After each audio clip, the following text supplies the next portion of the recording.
गर्मियों में कितनी प्रकार के सत्तू हैं जो वाक्षी पर उपलब्ध हैं? ये तो आप सब जानते हैं कि सत्तू सबसे ज़्यादा हेल्दीएस्ट ड्रिंक्स में से एक मानी जाती है जो बच्चों को पिलाई जा सकती है। अनाज के रूप में पेय पदार्थ है जो शरीर को जाकर ना केवल ताकत देता है बल्कि शरीर में ठंडक भी लेकर आता है ताकि गर्मियों में लू से बच्चों को बचाया जा सके। खासकर अगर हमारे बच्चे किसी स्पोर्ट्स में हैं, खेल कूद के अंदर आगे हैं, तो ये एक ऐसी एनर्जी ड्रिंक है जो ना केवल एनर्जी देगी बल्कि तपती गर्मी में भी आपके बच्चे को गर्मी से बचाने में कामयाब हो जाएगी। लेकिन कितनी प्रकार के सत्तू हैं जो वाक्षी पर उपलब्ध हैं और अलग अलग वेरिएंट्स क्यों डेवलप किए गए हैं, इसको आज की वीडियो में समझते हैं। सबसे पहले वाक्षी पर अवेलेबल है चना सत्तू। चने सत्तू की क्या खास बात है? बेहद ताकतवर प्रोटीन का सबसे अच्छा सोर्स चना सत्तू अगर आप देते हैं तो बच्चों के अंदर ताकत भी बढ़ती है, पावर भी बढ़ती है और आप इसको दिन में 2-3 बार पीकर अपने शरीर को तृप्त भी कर सकते हैं।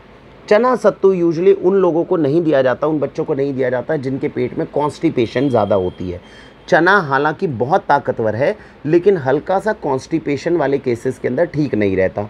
तो जिन बच्चों को कॉन्स्टिपेशन है या बड़ों को कॉन्स्टिपेशन है उस केस में चने सत्तू का कम उपयोग किया जाता है। वहाँ पर आपको ज़्यादा मदद करेगा जौ वाला सत्तू। तो जौ का सत्तू क्या, बारले सत्तू, ये क्या बेनिफिट करता है? इसके अंदर फाइबर की मात्रा चने से भी ज़्यादा होती है। तो इसीलिए जिन लोगों को थोड़ा बहुत कॉन्स्टिपेशन रहता है उन लोगों को जौ का सत्तू दे सकते हैं। चने का सत्तू जो है हालांकि शरीर में ठंडक लेकर आता है लेकिन जौ का सत्तू ज़्यादा ठंडक लाता है। तो इसीलिए अगर आपको लगता है गर्मी के अंदर मुझे गर्मी बहुत ज़्यादा लगती है तो जौ का सत्तू ले सकते हो। पेट जो है मेरा कॉन्स्टिपेशन थोड़ा बहुत मुझे होता है उस केस में जौ का सत्तू ले सकते हैं। तीसरी कैटेगरी जो वाक्षी पर डेवलप की गई है वो है मोरिंगा का सत्तू और व्हीट ग्रास का सत्तू। इसको डेवलप करने वाले जो सेल्फ हेल्प ग्रुप है उन्होंने क्या दिमाग लगाया, उन्होंने दाल को, अब देखिए सत्तू का मतलब क्या होता है, कोई भी अनाज लो, इसको रोस्ट करो, भूनो, भूनने के बाद में पीस दो, पानी के साथ में मिक्स करो और पी जाओ। अब इसके अंदर इन्होंने क्या करा कि जब हम सत्तू पी ही रहे हैं तो क्या हम इसमें मोरिंगा नहीं डाल सकते? दुनिया की सबसे ताकतवर हर्ब जो कैल्शियम और आयरन से भरपूर है। तो बच्चे ऐसे तो मोरिंगा खाते नहीं हैं, चलिए सत्तू के फॉर्म में ही बच्चों को मोरिंगा जो है सत्तू दे दें हम।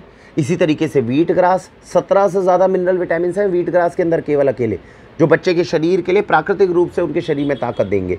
इसके साथ में आपने दाल ली, दाल को थोड़ा सा रोस्ट किया, मूंग की दाल हो गई, साथ में थोड़ा चना, थोड़ा जवार। जवार का सत्तू कैसे मिलेगा? यही मोरिंगा और व्हीट ग्रास के अंदर जवार भी डाला गया है। तो मुझे उम्मीद है कि इस बार गर्मियों के अंदर आप अलग अलग तरह के सत्तू जो वाक्षी पे उपलब्ध हैं उनको चांस देंगे। परिवार को इस तरह के जो ट्रेडिशनल रेसिपीज़ हैं उनसे वंचित ना रखें, प्रयास करते रहिए और बढ़िया चीज़ें बच्चों को खिलाइए। अगर ये हमारी संस्कृति से जुड़े रहेंगे, पूरी दुनिया में भारत ही है जहाँ पर इतनी तरह के प्रयोग किए गए हैं और बच्चों के लिए इतनी रेसिपीज़ तैयार की गई है। अगर हम इन सारी चीज़ों को छोड़ देंगे, आज के समय में बच्चों को कोल्ड ड्रिंक पिलाते रहेंगे, पूरा जो नए नए जहर आ रहे हैं, नए तरह के केमिकल्स उनको पिलाते रहेंगे तो ये सारी चीज़ें लुप्त हो जाएंगी।